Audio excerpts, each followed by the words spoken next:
The media stereotype of China as ruthless get-rich culture, a nation of 1.5 million people, painted with a large brushstroke. I have to be honest, I've not been immune from this prejudice. But then I read this novel, it changed me. The protagonist of this novel is a man who sells his own blood, risking his own life to support his family. He is a ruthless capitalist, but he is also a human being who sacrifices his own health and happiness for the sake of his children. Hi everyone, thank you for watching this video. Today I'll be talking about one of the most beautiful novels I have read by a Chinese author. I'll discuss Chronicle of a Blood Merchant by Yu Hua. Yu Hua was born in 1960 and grew up during the Cultural Revolution in China. He was a dentist for a while before becoming a full-time writer. Today he's one of the most popular Chinese novelists. His most famous novel is To Live, and he also wrote a book titled China in 10 Words about his observations and experience of China's recent history. Chronicle of a Blood Merchant is made into a South Korean movie in 2014. First, let me summarize Chronicle of a Blood Merchant. Just let me get one thing crystal clear. This novel is not political. Since everything coming out of China is seen through a political lens, I want to tell you that you won't have to deal with politics, which is quite cliched these days. So the story is a heartbreaking human story that we all can relate to. Humanistic to be precise. Political events are mere props, but the story is sharply focused on a family and one man in particular, Sang-guan, who sells his blood to provide for his family. Thus the title, Blood Merchant. Also, the title may seem an epic or a grand sweeping historical novel as such. Let me assure you, it is not a long novel. The question it tackles is this. Family loyalty is deeply tied to blood. So the blood in the title has two meanings here. On the one hand, Sang-guan, the protagonist of the novel, sells his own blood. But secondly, he only sells his blood to provide only for his own blood family. Now you might ask, why is that important? Well, at the heart of the story is the issue of fatherhood. As it turns out, one of his 3 sons who turns out not to be his son. This is perhaps a man's worst nightmare, that his wife had sex with another man and yet he has been providing for the child for 8 years. After it's revealed, Sang-guan puts his foot down that he won't do anything for him anymore. He's ridiculed by everyone in town. He is laughed at and shamed by his neighbors who think he's a loser to have such a wife who gave him a son that doesn't belong to him.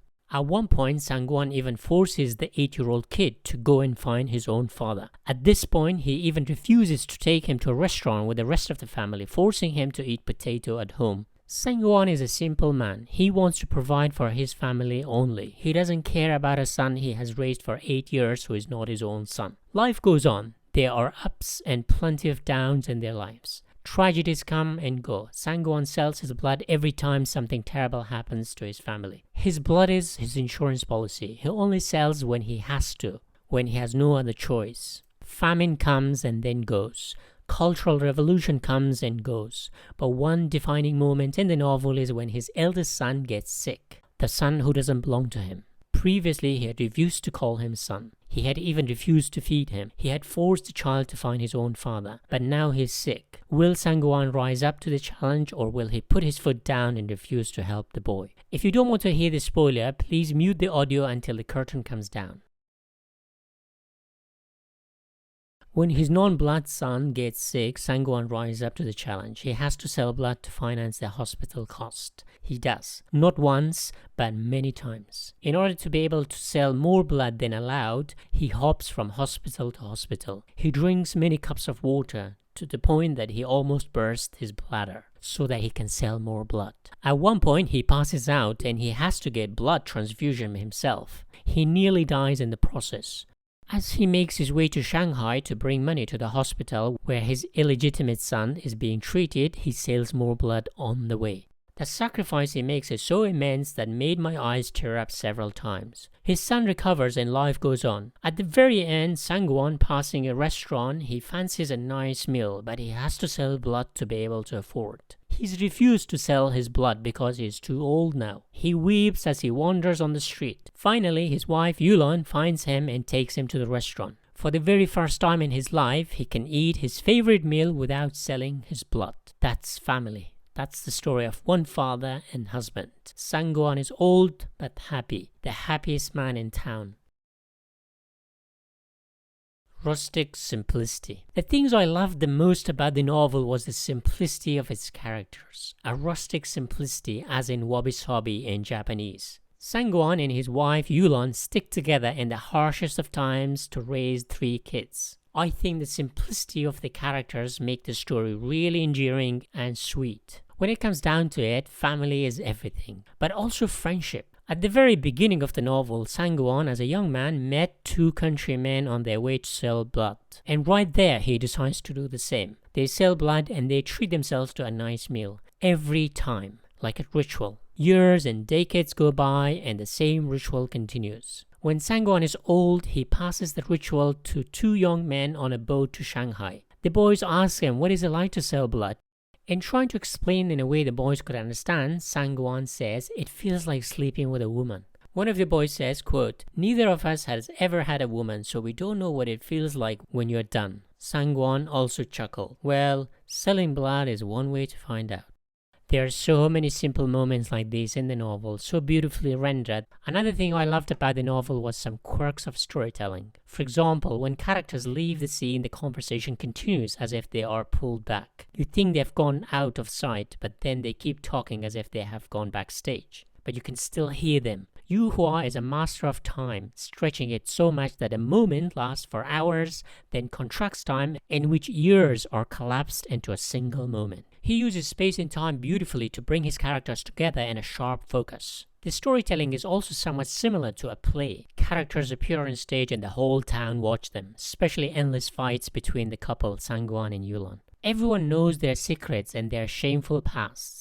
Reading this novel feels like you're right there watching those characters on stage living their lives, real and authentic lives. You, the reader, can see them in times of disasters and triumphs, their tragedies and comedies, their misfortunes and fortunes. And of course, there are many scenes that make you laugh out loud, making it one of the funniest novels I've read this year. Every time Sangwon visits the hospital to sell blood, he drinks 8 cups of water to dilute his blood so he can sell more. He's a real capitalist in that sense. Also, he has to keep his pee, which makes those scenes really funny. In another scene, the young Yulon asks her father what can she say to her boyfriend that she is marrying someone else. Her father's answer is very simple. Tell him you are marrying someone and that person's name is not your name. This shows how matter-of-fact and how simple their communication is.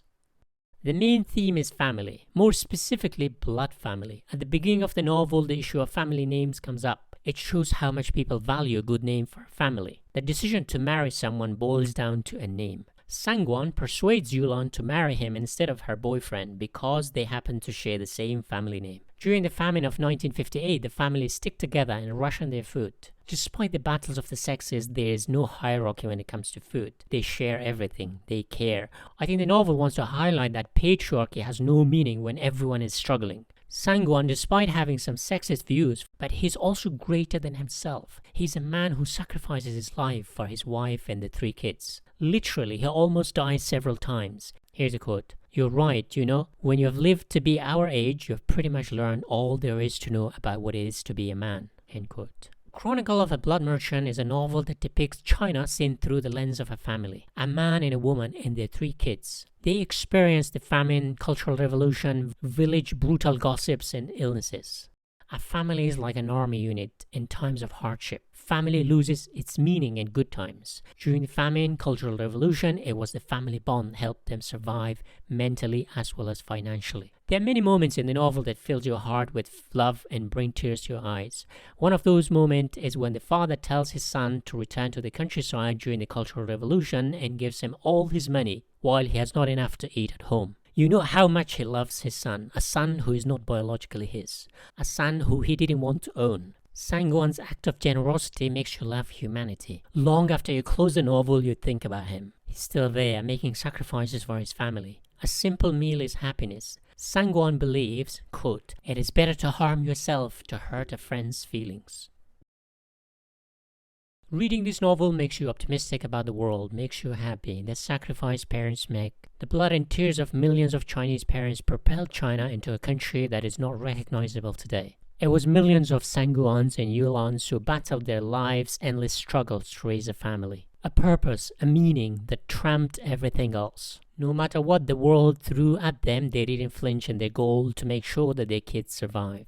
This innate purpose to make sure your genes live on can make you tear through a mountain. Blood and tears, literally blood and tears. This novel shows how a man used his own blood to raise a family, survive famine, cultural revolution, and the torments of a whole town. My question to you, have you read this novel or any novels from China? What is your favorite Chinese novel?